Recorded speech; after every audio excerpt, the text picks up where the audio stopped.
Lexington, Nebraska. The former frontier trading post is now home to over 10,000 people, mostly immigrants from Mexico, Central America, and Africa.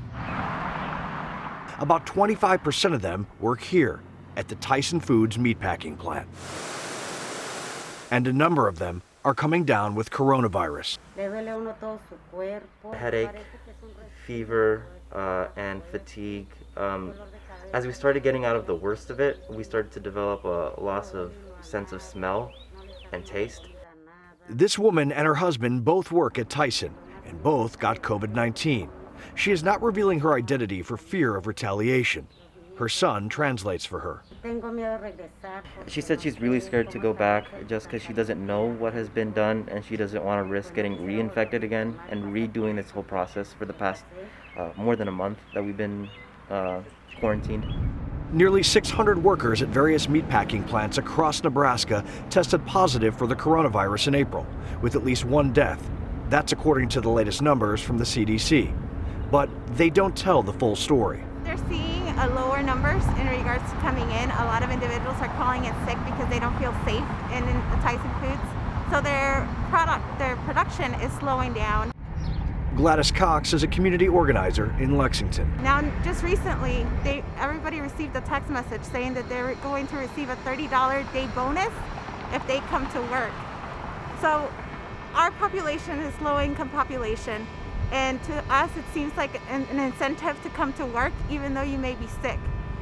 There was a representative at one of the meetings, and she said, you know, they're not required to work. They don't need to come to work. But if they don't come to work, they don't get food. If they don't come to work, they're not able to feed their family, pay the rent.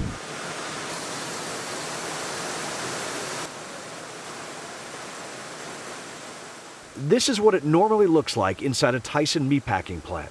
This video was shot before the pandemic and handed out by the company. It shows an environment where health officials say a virus can spread quickly, with workers in close proximity and an assembly line that never stops moving. Now today, those assembly lines are depleted because workers are either sick or just afraid to go in, thus the beginnings of the beef shortages across America. Now, we reached out to Tyson Foods. We wanted to find out how they were moving forward during the pandemic, how they were going to take care of their employees, but we did not get a response.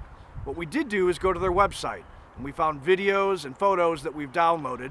We also found a message from one of their vice presidents, Hector Gonzalez, explaining how they're going to move forward. We understand that people are anxious during this very challenging time, which is why we believe information is the best tool for combating this virus. We want our team members to express their concerns so that we have an opportunity to address them timely and properly. But rights advocates say workers at these plants are afraid of coming forward with their concerns, worried it will cost them their job. Workers are concerned about their protections, and we've heard statements from workers that they are being forced to work or retaliated against, but they don't know their rights as far as congregating and organizing for their rights. This Tyson worker with COVID-19 spoke to us anonymously over the phone. I haven't been to work, so they just haven't checked in with me. They haven't asked me how I'm doing or how we're doing. What we do know from the Tyson website is that in the past several weeks, workers' temperatures are being monitored through infrared technology, and social distancing has become procedure inside the plants.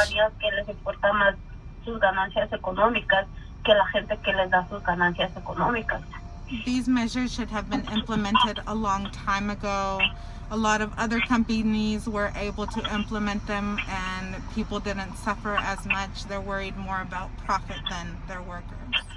I would hate to say that's the sentiment, but unfortunately that's what we're getting.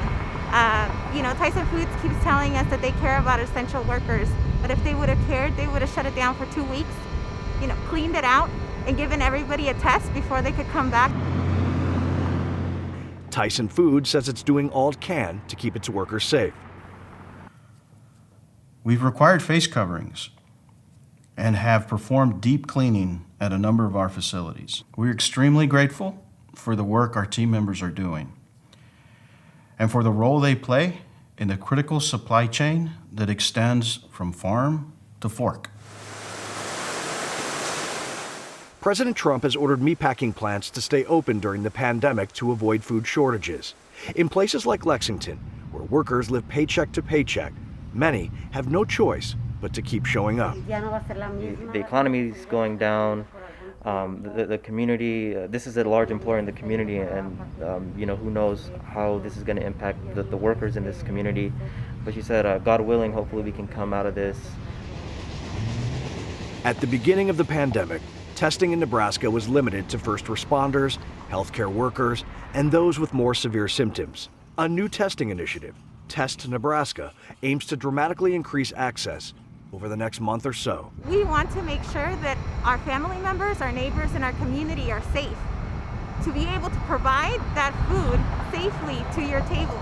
So it is not a divisive issue. This is a humanitarian issue. We want to make sure our family members are safe.